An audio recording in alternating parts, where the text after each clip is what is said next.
আসসালামু আলাইকুম। সাফি অ্যান্ড সাইফ একাডেমির পক্ষ থেকে আমি সারোয়ার হোসেন সবাইকে সালাম ও শুভেচ্ছা জানাচ্ছি। আজকে আমার পঞ্চমতম ভিডিওর আজকে আমি যে জিনিসগুলো দেখাবো মাইক্রোসফট ওয়ার্ডের প্রথমে আমি সূচিটা দেখাচ্ছি। আজকে আমি দেখাবো ইনসার্ট টেক্সট বক্স, কিভাবে আমরা একটি টেক্সট বক্স তৈরি করতে পারি। ইনসার্ট শেপ, আমরা কিভাবে একটি শেপ আমরা তৈরি করতে পারি। ইনসার্ট পেজ নাম্বার, কিভাবে আমরা পাতায় নাম্বার দিতে পারি। ইনসার্ট সিম্বল, কিভাবে আমরা ডকুমেন্টের ভিতর সিম্বল দিতে পারি।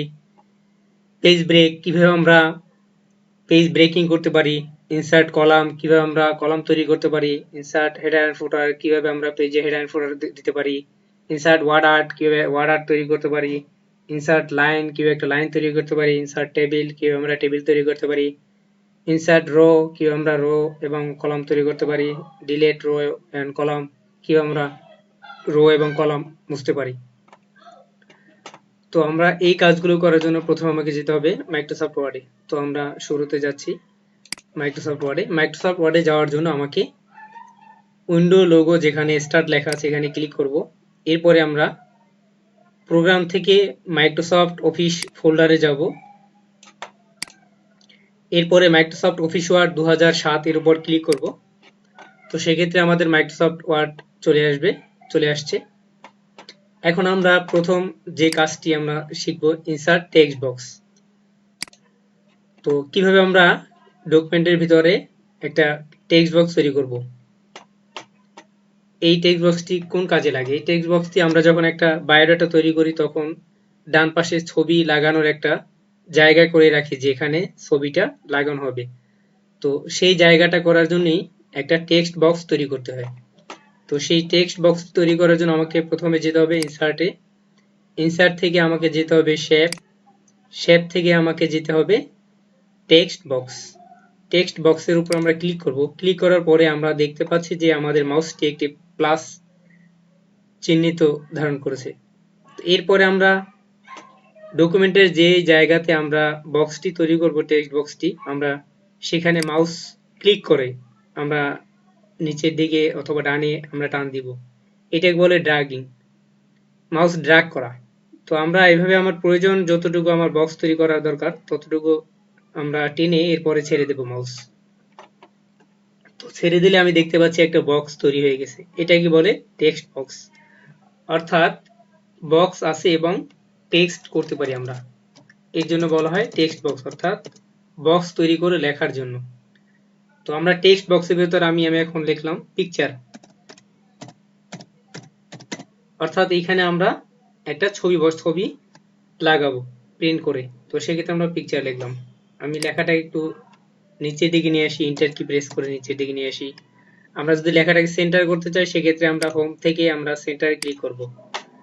দেন আমি দেখতে পাচ্ছি যে একটি বক্স তৈরি হয়েছে। আমরা যখন বক্সের ডান পাশে আশেপাশে সাদা জায়গাতে ক্লিক করি ফাঁকা জায়গায়, তখন আমরা দেখতে পাচ্ছি যে একটি বক্স হয়েছে এবং ভিতরে পিকচার লেখাটা আমরা লিখতে পারছি।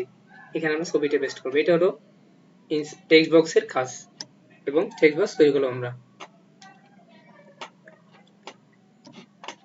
এই টেক্সট বক্সটির আরো কিছু কাজ আছে, যেমন আমরা যদি এই টেক্সট বক্সের আমরা লাইনটাকে একটু মোটা করতে চাই, তো সেক্ষেত্রে কি করব? সেক্ষেত্রে আমাকে ফরম্যাটে যেতে হবে। ফরম্যাটে গিয়ে শেপ আউটলাইন আছে, শেপ আউটলাইন থেকে আমার ওয়াইড আছে যে আমরা পাশে ওটা কতটুকু মোটা করব। এখানে বর্তমান আছে 4/3 এক পিটির। তো আমরা পিটি মানে পয়েন্ট, একটা সাইজ নির্দিষ্ট। তো আমরা 1 পিটি দিতে পারি অথবা 1.5 পিটি দিতে পারি, যে কোনো একটা সাইজের উপর আমরা ক্লিক করব। সেক্ষেত্রে আমার দেখবো যে বক্সটির বর্ডারটা একটু মোটা হয়ে যাবে। তো এটাই ছিল আমার টেক্সট বক্সের কাজ। এরপরে আমরা শিখব শেপ, ইনসার্ট শেপ। শেপটা কি? টেক্সট বক্সে আমি ডাইরেক্টলি আমরা লিখতে পারি। আমরা যদি চাই একটা শেপ তৈরি করব, অর্থাৎ আমি এখানে একটা লাভ চিহ্ন, লাভ প্রতীকের একটা শেপ তৈরি করব, অথবা একটা ত্রিভুজ আকৃতি একটা শেপ তৈরি করব। তো সেক্ষেত্রে আমাকে যেতে হবে প্রথমে ইনসার্ট থেকে যেতে হবে শেপ। শেপের পরে আমরা এখানে যদি আমরা ত্রিভুজ করতে চাই, সেক্ষেত্রে আমরা ত্রিভুজ যে শেপ দেখা যাচ্ছে এটার উপর ক্লিক করব। ক্লিক করার পর আমরা মাউস ক্লিক করে ড্র্যাগ করে টেনে আমরা নির্দিষ্ট যতটুকু সাইজের করতে চাই ততটুকু টান দিব। তো সেক্ষেত্রে একটা শেপ তৈরি হবে ত্রিভুজ। ঠিক একইভাবে এই শেপটার আমরা ইচ্ছা করলে যে চারপাশে যে আউটলাইন আছে এই আউটলাইনটা আমরা একটু মোটা করে দিতে পারি। সেক্ষেত্রে শেপ আউটলাইনে ক্লিক করে ওয়েটে ক্লিক করে আমরা একটা পরিমাণ দিতে পারি। তো আমরা দেখতে পাচ্ছি যে শেপটা তৈরি হয়েছে। তো শেপ আর টেক্সট বক্সের তফাৎ শুধু এতটুকু, টেক্সট বক্স তৈরি করে সরাসরি লেখা যায় আর শেপ তৈরি করে লেখা যায় না, এটাকে আবার মডিফাই করতে হয়। তো আমরা এটা পরে দেখব। আমরা এখন শেপটা দেখলাম যে এটা ত্রিভুজ শেপ। সেম একইভাবে আমরা যদি আরো একটি শেপ আনতে চাই, যেমন আমরা একটা বৃত্ত করব, তো বৃত্ত করার জন্য আমাকে ওভাল এই শেপটি নিতে হবে, গোলাকার আসলে শেপটা। এটার উপর ক্লিক করব। ক্লিক করার পর আমরা ডকুমেন্টের যে জায়গায় গোলাকার চিহ্ন করব সেখানে আমরা ক্লিক করব। তো এখানে একটা কথা আছে যে আমরা যদি শেপ তৈরি করে আমরা ডানে বামে টান দেই, সেক্ষেত্রে বৃত্তটা সমান্তরাল হবে না। তো সমান্তরাল করার জন্য আমাকে করতে হবে কি, শিফট কি চেপে করতে হবে। শিফট কি চেপে ধরে আমরা যদি ড্র্যাগ করি সেক্ষেত্রে বৃত্তটি চতুর্দিকে সমান হবে। এরপরে আমরা ক্লিক ছেড়ে দেব, সেক্ষেত্রে শিফট ছেড়ে দেব, তাহলে আমরা একটা গোলাকার একটা বৃত্ত পাবো শেপ। আবার একইভাবে এই শেপটার আমরা যদি আউটলাইন আমি একটু মোটা করতে চাই, সেক্ষেত্রে শেপ আউটলাইনে ক্লিক করব, দেন ওয়েতে ক্লিক করব, এরপরে 1.5 আমরা 1.5 পিটি আমরা সাইজ দিলাম। তো এইভাবে আমরা শেপ তৈরি করতে পারবো। আমরা ইচ্ছে করলে এই শেপের ভিতরের কালারও পরিবর্তন করতে পারবো। শেপের ভিতরে এখন যেমন কোনো কালার নেই, হোয়াইট আছে, আমরা এখান থেকে শেপ ফিল আছে, ভিতরের কালারটাকে বলে ফিল আর বাইরেটাকে বলে আউটলাইন। তো আমরা ফিলে ক্লিক করে আমরা এখান থেকে যেই কালারটা পছন্দ হয় সেই কালার উপর ক্লিক করলে আমরা শেপটাকে কালার করতে পারবো। শেপকে এক স্থান থেকে অন্য স্থানে নেওয়ার জন্য শেপের আমরা মাঝখানে ধরবো। যখন মাউসের সাথে চার কোণাকার একটি প্রতীক দেখা যাবে, তো তখন আমরা মাউস ক্লিক করে চেপে ধরে আমরা যে কোনো স্থানে শেপটাকে নিতে পারবো। আর টেক্সট বক্সকে আমরা যদি এক জায়গা থেকে অন্য জায়গায় নিতে চাই, সেক্ষেত্রে টেক্সট বক্সের মাঝখানে না, এটা ধরতে হবে লাইনের উপর।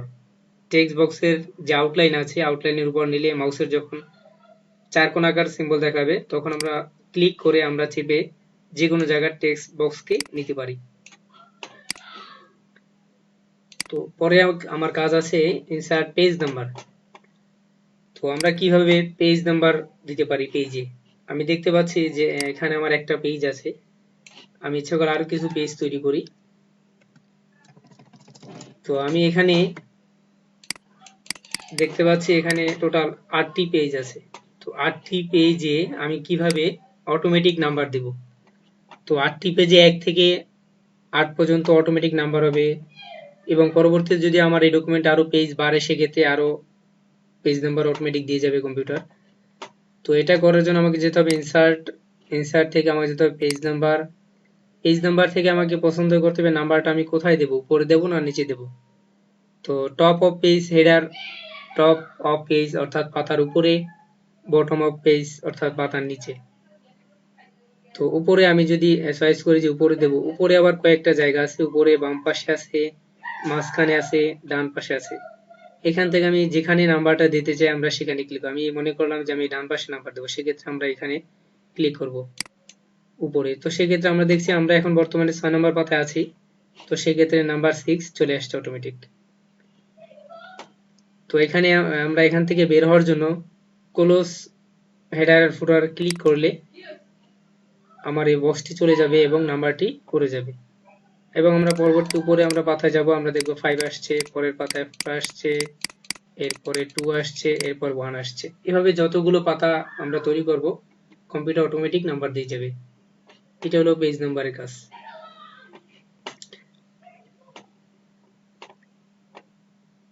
এরপর আমরা শিখব সিম্বল, ইনসার্ট সিম্বল, কিভাবে আমরা ডকুমেন্টের ভিতরে সিম্বল নিয়ে আসতে পারি। সিম্বল অর্থ প্রতীক, বিভিন্ন প্রতীক, চাঁদের প্রতীক, কম্পিউটারের প্রতীক, মাউসের প্রতীক, এরকম অনেক ধরনের প্রতীক আছে। তো এই প্রতীকগুলো আমরা কিভাবে আনতে পারি? তো প্রতীকগুলো আনার জন্য আমাকে যেতে হবে ইনসার্ট মেনুতে। ইনসার্ট মেনু থেকে আমাকে যেতে হবে সিম্বল অপশনে। সিম্বল অপশনে ক্লিক করার পরে এখানে কিছু সিম্বল আছে, যেমন আমরা যদি ইউরোর সিগন্যাল সিম্বল দিতে চাই, তারপরে আলফার সিম্বল, বিটা, তারপরে পাই, এভাবে কি সিম্বল আছে, ভাগ, গুণ, এভাবে। তো এছাড়া আরো কিছু সিম্বল নিয়ে আসার জন্য আমাকে মোর সিম্বল আছে, এখানে ক্লিক করব। এখানে ক্লিক করার পরে এখানে যেগুলো সিম্বল আছে এগুলো দিতে পারি, আমরা যে কোনো একটা অ্যারো চিহ্ন দেবো, এখানে ক্লিক করলাম, দেন ইনসার্টে ক্লিক করলাম। সেক্ষেত্রে আমরা দেখতে পাচ্ছি যে একটা সিম্বল চলে আসছে, কার্সর যেখানে থাকবে সিম্বলটা সেখানে চলে যাবে। এরপর আমরা ক্লোজ থেকে বের হয়ে যাব। তো আমরা এখানে একটা সিম্বল আনবো, আমরা পুনরায় যাচ্ছি, আমরা ইনসার্ট থেকে সিম্বল, সিম্বল থেকে মোর সিম্বল, মোর সিম্বল থেকে এখান থেকে আমরা যে কোনো একটা সিম্বল পছন্দ করি, এরপর ইনসার্টে ক্লিক করি, এরপর ক্লোজ করে দেখি আমরা একটা সিম্বল চলে আসছে। এভাবে আমরা যে কোনো সিম্বল নিয়ে আসতে পারি। সিম্বল ক্লিক করে মোর সিম্বল, মোর সিম্বল থেকে এখানে বর্তমানে নরমাল টেক্সট, এখানে এছাড়া আরো অনেক কিছু আছে, যে কোনো একটা ফন্টের উপর ক্লিক করলে হবে, অথবা সিম্বল আছে, আমরা সিম্বলে যাই। সিম্বলে যাওয়ার পর এখানে কিছু সিম্বল আছে, নিচের দিকে আরো সিম্বল আছে, আমার পছন্দ মতো যে কোনো একটা সিম্বল আমি নিতে পারি, এরপর ইনসার্ট। আবার এগুলো ছাড়া আরো ধরনের সিম্বল আছে, যেমন ওয়েবডিংস আছে। ওয়েবডিংসে কি আছে দেখুন, ফোনের রিসিভারের সিম্বল আছে, এরপরে মিউজিকের সিম্বল আছে, কম্পিউটার আছে, ক্যালেন্ডার আছে, আমরা যে কোনো সিম্বল নিয়ে আসতে পারি। ক্যালেন্ডার, এটা হলো 1 তারিখের ক্যালেন্ডারের একটা সিম্বল। তো এভাবে আমরা সিম্বল নিয়ে আসতে পারি ডকুমেন্টের ভিতরে। এরপর আমরা দেখব পেজ ব্রেক। পেজ ব্রেকটা কি? পেজ ব্রেক হলো পাতা ব্রেকিং করা, অর্থাৎ একটা পেজ থেকে অন্য পেজে যাওয়া। আমি একটা ডকুমেন্ট তৈরি করলাম যেখানে আমার একটা পেজ আছে, আমি যদি চাই একটা পেজে কিছু অংশ লেখার পরে আমি নতুন একটা পেজে যাব, তো কম্পিউটার অটোমেটিক্যালি যখন আমার এই পেজের লেখা শেষ হয়ে যাবে তখন অন্য একটা পেজ অটোমেটিক তৈরি হবে। এছাড়া আমি যদি একটা পেজে কিছু অংশ লিখে আমরা যদি অন্য পেজ নতুন তৈরি করতে চাই, যে আমি এই পেজে এতটুকু লিখবো, দেন বাকি এই পেজে আর লিখবো না, অন্য পেজে লিখবো, তো সেক্ষেত্রে আমাকে যেতে হবে ইনসার্ট থেকে ব্রেকে ক্লিক করার পর আমি দেখতেছি দ্বিতীয় পাতায় চলে আসছে। আবার দ্বিতীয় পাতা লেখা, আমার কিছু লেখা লিখলাম, লেখার পরে আমি যদি চাই যে এতটুকু লেখার পরে আমি তৃতীয় পেজ যাবো, সেক্ষেত্রে আবার আমরা ব্রেকে ক্লিক করব, তো আমরা দেখবো যে তৃতীয় পেজ চলে আসছে। এভাবে পেজ ব্রেকিং করে এক পাতা থেকে আমরা অন্য পাতায় যেতে পারি, একটি পাতার পুরো লেখা পুরো পেজটি না লিখে আবার অন্য পাতায় যেতে পারি। এটা হলো ব্রেকের কাজ। এরপরে আমরা শিখব ইনসার্ট কলাম। ডকুমেন্টের ভিতরে কলাম তৈরি করা, অর্থাৎ পত্রিকায় আমরা দেখতে পাই যে কলাম আকারে লেখা থাকে। তো আমি যদি এখানে এই ডকুমেন্টগুলো আমরা কলাম আকারে তৈরি করতে চাই, সেক্ষেত্রে কি করব? তো সেক্ষেত্রে আমাকে যা করতে হবে, প্রথমে ইনসার্টে ক্লিক করতে হবে। ইনসার্টে ক্লিক করার পরে আমাকে ইনসার্টে ক্লিক করার পরে ইনসার্ট না, পেজ লেআউটে ক্লিক করতে হবে। পেজ লেআউটে ক্লিক করার পরে আমরা যাব কলাম। কলাম থেকে আমরা কয়টা কলাম করব? আমরা একটা পাতায় 2টা করব, না 3টা করব, না এর অধিক করব? তো আমরা যদি একটা কলাম তো থাকি সাধারণত, আমরা 2টা অথবা 3টা তৈরি করি, অথবা বাম পাশে কম থাকবে ডান পাশে বেশি থাকবে, অথবা ডান পাশে বেশি কম থাকবে বাম পাশে বেশি থাকবে, এখানে অনেক ধরনের ধরন আছে। তো আমরা যদি 3টে কলাম করে দেন, এখানে আমরা ক্লিক করব, দেন এখানে 3টে কলাম হয়ে যাবে। আমি দেখতে পাচ্ছি যে এখানে রুলারে আগে একটা রুলার ছিল, যেমন আমরা আনডু দিই কন্ট্রোল জেড, তো সেক্ষেত্রে কন্ট্রোল জেড আনডু দিলে আমার অপশনটি চলে গেছে। এখন এখানে দেখা যায় টোটাল রুলারটা একটা পেজে একটা কলাম। তো আমরা এখানে কলামে ক্লিক করে 3তে ক্লিক করলে আমি দেখি যে 3টা পার্ট হয়েছে। তো একটা কলমে লেখা শেষ হওয়ার পরে আরেকটা কলমে অটোমেটিক যাবে। কিন্তু আমি যদি চাই যে একটা কলমে লেখা শেষ না করে আমি অন্য কলমে যেতে, সেক্ষেত্রে আমাকে কি করতে হবে? সেক্ষেত্রে আমাকে ব্রেক করতে হবে। তো আমরা ব্রেক কি করতে গেলে আমরা এখানে যে ইনসার্টের পেজ লেআউটের পর ব্রেক আছে, ব্রেকের পরে কলাম ব্রেক আছে, আমরা কলাম ব্রেকে ক্লিক করলে আমরা পরের পেজে চলে আসবে কার্সর, এবং পরের পেজে আমরা লিখতে পারবো। ঠিক সেম আবার এখান থেকে আমি পরের কলামে চলে যাব। তো সেক্ষেত্রে আবার আমরা ব্রেকের পাশে ডাউন বাটনে ক্লিক করব এবং কলাম ব্রেক ক্লিক করব এবং পরবর্তী পেজে পরবর্তী কলামে চলে যাবে। আমি এখন দেখতে পাচ্ছি যে আমার এখানে একটি পেজে 3টে কলাম তৈরি হয়েছে। তো আমি ইচ্ছে করলে আরো কলাম বেশি তৈরি করতে পারি। বেশি তৈরি করার জন্য আমাকে যেতে হবে কলামে ক্লিক করে মোর কলামে ক্লিক করে এখানে বর্তমানে নাম্বার অফ কলাম আছে 3, আমি এখান থেকে 4 করে দিই, একটা কলাম বাড়িয়ে দেব। তাহলে দেখো আমরা 4টা কলাম চলে আসছে।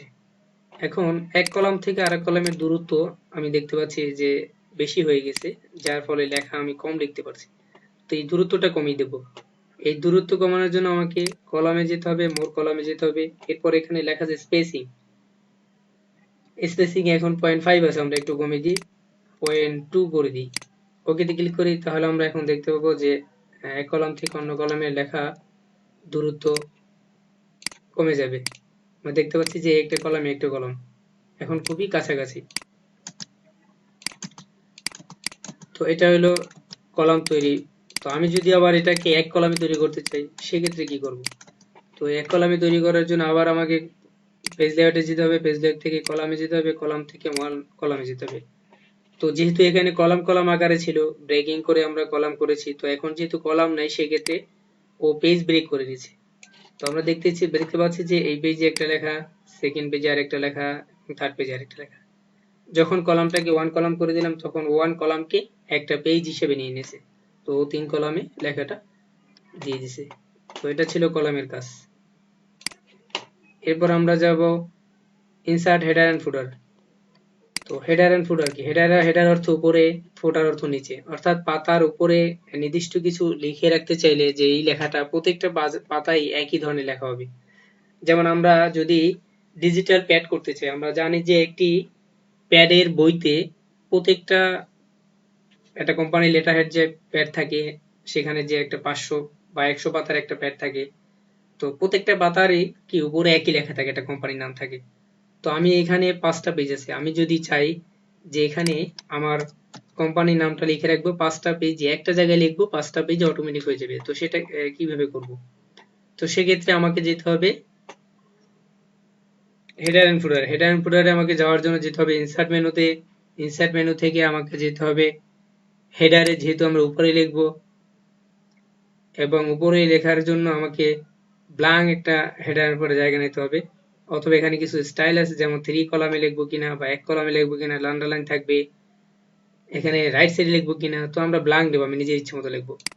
তো সেক্ষেত্রে ব্ল্যাঙ্ক ক্লিক করার পর আমি দেখতে পাচ্ছি যে একটা টেক্সট লেখার একটা জায়গা আছে, আমি এখানে লিখে দেখতে পারি আমার প্রতিষ্ঠানের নাম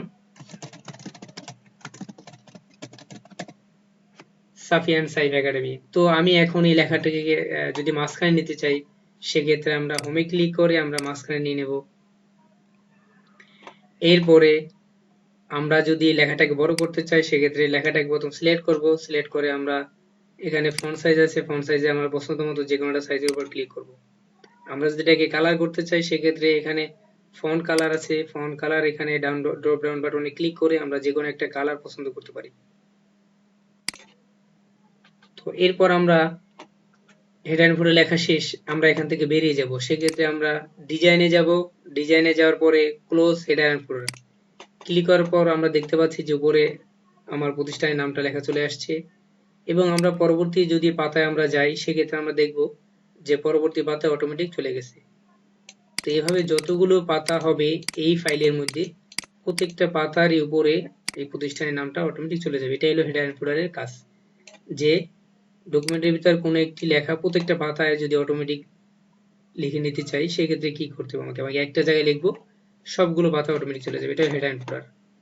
হেডার তো উপরে, ফোটার নিচে। সেম আমরা নিচে যদি অ্যাড্রেস লিখতে চাই সেক্ষেত্রে আমাকে যেতে হবে ইনসার্টে এবং যেতে হবে ফোটারে। ফোটার থেকে আমরা ব্ল্যাঙ্ক নেব এবং নিচে জায়গায় চলে আসছে। এখন আমি এখানে অ্যাড্রেস লিখলাম,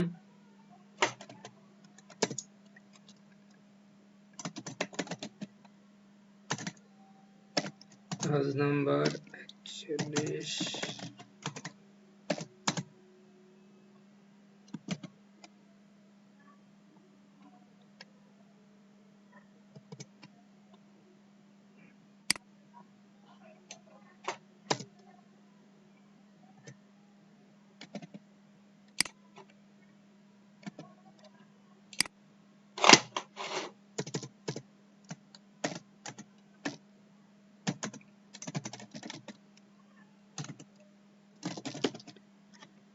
তো এইভাবে আমরা লিখে দিলাম, লিখে দেওয়ার পর এটাকে আবার সেন্টার নিলাম আমরা, দিয়ে আমরা ডিজাইন থেকে আমরা ক্লোজ এন্ড করে দিলাম। তো আমরা দেখতে পাচ্ছি যে পাতার উপরে আমাদের প্রতিষ্ঠান নাম আসছে এবং নিচে ঠিকানা আসছে। সেম দ্বিতীয় পেজে উপরে নাম আসছে, নিচে ঠিকানা আসছে। এবার প্রত্যেকটা পাতা, এখানে 5টা পেজ আছে, 5টা পেজেই চলে আসছে। তো আমরা হেড এন্ড ফুটারের কাজ দেখলাম। এরপর আমরা দেখব ইনসার্ট ওয়ার্ড আর্ট। ওয়ার্ড আর্টটা কি? ওয়ার্ড আর্টটা হলো আর্টিস্ট করা। দেখা যায় অনেকে পেইন্টিং করে, আর্টিস্ট করে অনেক সুন্দর করে বিভিন্ন লেখা লেখে, হ্যাপি বার্থডে লেখে। তো আমরা কিভাবে এখানে ওয়ার্ডে লেখা ডিজাইন করতে পারি? তো ওয়ার্ডে লেখা ডিজাইন করার জন্য আর্টিস্ট স্টাইলে আমাকে যেতে হবে ইনসার্ট, ইনসার্ট থেকে ওয়ার্ড আর্ট, ওয়ার্ড আর্ট থেকে এখানে চয়েস করতে হবে যে আমি কোন ধরনের স্টাইলে লিখবো। তো আমরা যে কোনো স্টাইল পছন্দ করতে পারি। এরপরে আমরা ইওর টেক্সট হিয়ার, আমি কি লেখাটা লিখতে চাই, আমি লিখলাম হ্যাপি বার্থডে। এরপর আমরা ওকেতে ক্লিক করলাম। ওকেতে ক্লিক করার পর আমি দেখলাম যে ওখানে যে স্টাইলটি দেখেছি আমরা, সেই স্টাইলে হ্যাপি বার্থডে চলে আসছে। এরপর এটাকে আমরা ইচ্ছা করলে আরো ছোট বড় করতে পারি। এখানে অ্যাঙ্কর পয়েন্ট দেখা যাচ্ছে, এই অ্যাঙ্কর পয়েন্টের উপর মাউস নিলে যখন দুই কোণাকার সিম্বল দেখাবে, তখন আমরা মাউস ড্র্যাগ করে যদি আমরা চেপে টেনে আমরা ছেড়ে দিই ছোটর দিকে, ছোট হবে, এবং যদি আমরা বড়র দিকে টেনে দিই ডানে, সেক্ষেত্রে বড় হবে। এরপর এটাকে যে কোনো স্থানে মুভ করার জন্য আমাকে কি করতে হবে, আমাকে এটা বর্তমানে আছে ইনলাইন উইথ টেক্সট মোডে, এখান থেকে আমাকে যেতে হবে ইনলাইন উইথ টেক্সট মোডে আছে, এখান থেকে in front of text. In front of text দিলে এটা লেখার উপরে চলে যাবে এবং আমরা যে কোনো স্থানে মুভ করাতে পারবো। তো এটাই ছিল বন্ধু ওয়ার্ড আর্টের কাজ, যে মাইক্রোসফট ওয়ার্ডে ডিজাইন করে আর্টিস্ট স্টাইলে কিছু লেখা লিখতে চাইলে ইনসার্ট ওয়ার্ড আর্ট ব্যবহার করতে হয়। তো আমি আবার দেখাচ্ছি, সেক্ষেত্রে আবার যেতে হবে ইনসার্ট, ইনসার্ট থেকে যেতে হবে ওয়ার্ড আর্ট, ওয়ার্ড আর্ট থেকে যে কোনো স্টাইল চয়েস করতে হবে। স্টাইল চয়েস করার পরে টেক্সট হিয়ার স্থানে যে লেখাটা আমি আর্টিস্ট করে লিখতে চাই সেই লেখাটা লিখতে হবে।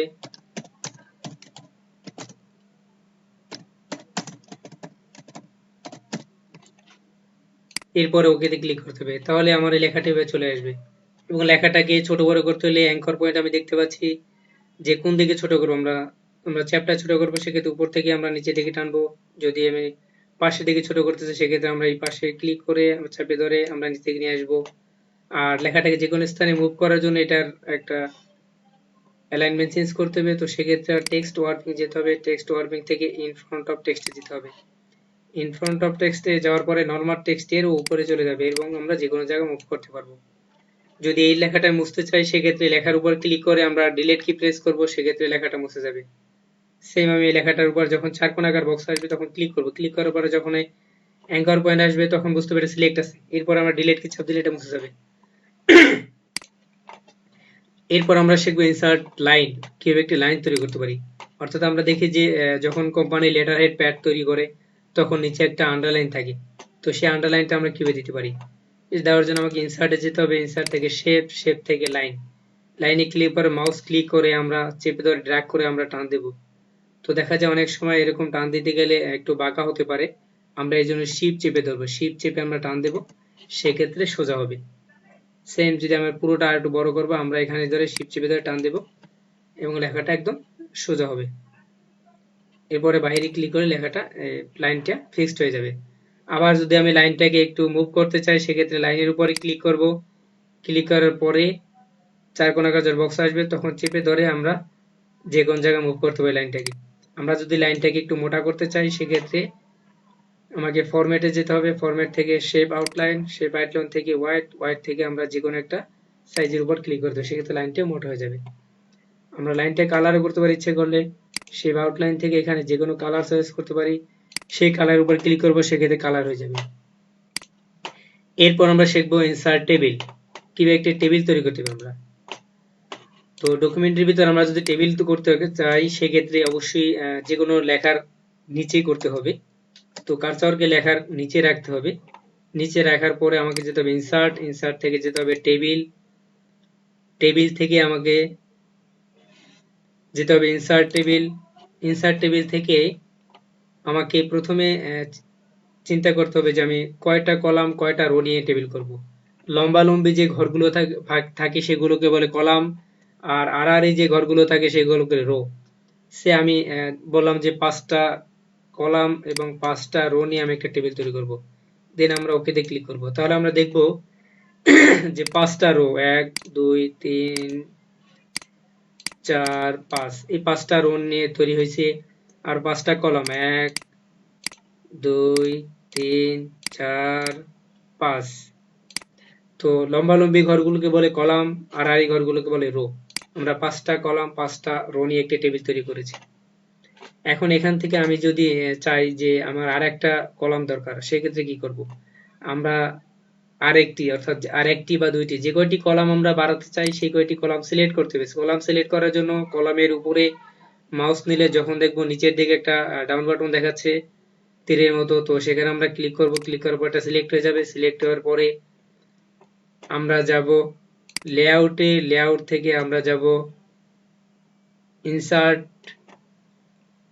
এখানে যেমন আছে ইনসার্ট রাইট অর্থাৎ ডান পাশে কলম হবে, ইনসার্ট লেফট অর্থাৎ বাম পাশে কলম হবে। আমরা কলমটা কোন দিকে তৈরি করব, আমরা সেই সাইডের উপর ক্লিক করব। আমি চাচ্ছি যে বাম পাশে হবে, তো সেক্ষেত্রে লেফটে ক্লিক করব। তো সেই ক্ষেত্রে আমি দেখতে পাচ্ছি এখন 6টা কলাম হয়েছে। ঠিক একইভাবে আমরা যদি রো বাড়াতে চাই, সেক্ষেত্রে বাম পাশে নিয়ে আমরা যখন মাউস পয়েন্টার হবে তখন ক্লিক করব এবং একটা রো সিলেক্ট হবে। এরপরে আমরা রো এর আবার আছে কি অ্যাবভ এবং বিলো। অ্যাবভ অর্থাৎ উপরে, বিলো অর্থ নিচে। তো আমরা যদি যেখানে সিলেক্ট করেছি এটার যদি আমি উপরে করতে চাই সেক্ষেত্রে যাব আমরা অ্যাবভে, আর যদি আমরা নিচে করতে চাই সেক্ষেত্রে যাব বিলোতে, ইনসার্ট বিলো। সেক্ষেত্রে সিলেক্ট করার পরে নিচে একটি রো তৈরি হবে। আর যদি অ্যাবভে ক্লিক করি তাহলে যেখানে সিলেক্ট করেছি তার উপরে একটি রো তৈরি হবে। তো আমরা দেখলাম যে অনেকগুলো রো তৈরি করে ফেলছি এবং 6টা কলাম তৈরি করে ফেলছি। এখন আমি যদি চাই যে এটা মুছে ফেলবো, ডিলিট রো এন্ড কলাম। আমি যদি ডিলিট রো এবং কলামের কাজ করি, অর্থাৎ কলাম মোছার জন্য বা রো মোছার জন্য, তো কলাম মোছার জন্য আমাকে উপরে থেকে কলামটাকে সিলেক্ট করতে হবে। যখন কলামের উপরে মাউস পয়েন্টার নেব তখন যখন তীরের অ্যারো চিহ্ন দেখাবে তখন ক্লিক করব। ক্লিক করার পরে কলামটা সিলেক্ট হবে। সিলেক্ট হওয়ার পরে আমরা এখান থেকে ডিলিট অপশন ব্যবহার করব। ডিলিট অপশন ব্যবহার করলে এখানে লেখা আছে ডিলিট কলাম, এটা ক্লিক করলে কলামটি মুছে যাবে। ঠিক একইভাবে আমরা যদি রো মুছতে চাই সেক্ষেত্রে যে কয়টি রো মুছবো সেই কয়টি রো আমরা সিলেক্ট করব। সিলেক্ট করার পর ডিলিটে যাব। ডিলিটের পরে ডিলিট রোতে ক্লিক করব, সেক্ষেত্রে সেই রোগুলো মুছে যাবে। আর যদি পুরো টেবিলটা আমরা ডিলিট করতে চাই সেক্ষেত্রে আমার পুরো টেবিলের আমরা উপরে বাম পাশে যে চারকোনাকার বক্স আছে এখানে ক্লিক করব। ক্লিক করব, টেবিলটি সিলেক্ট হয়ে যাবে। দেন আমরা ডিলিটে ক্লিক করব। ডিলিটে ক্লিক করার পর লেখা আছে ডিলিট টেবিল, তো সেক্ষেত্রে পুরো টেবিলটি ডিলিট হয়ে যাবে। তো এই ছিল আজকের আমার পঞ্চম ভিডিও। অবশ্যই ভিডিও সম্বন্ধে আপনারা কমেন্টে জানাবেন। আমি চেষ্টা করেছি সহজভাবে বোঝানোর, যদি আরো সহজভাবে কেউ বুঝতে চায় সেক্ষেত্রে কমেন্টে জানাবেন। আর ভিডিওটি লাইক দিবেন, শেয়ার করবেন এবং সাবস্ক্রাইব করবেন আমার পরবর্তী ভিডিওগুলো পাওয়ার জন্য। আমি চেষ্টা করব সহজভাবে পরবর্তী ভিডিওগুলো তৈরি করার জন্য। সবাইকে আবার সালাম শুভেচ্ছা জানিয়ে আজকের ভিডিও এখানেই শেষ করছি। আসসালামু আলাইকুম।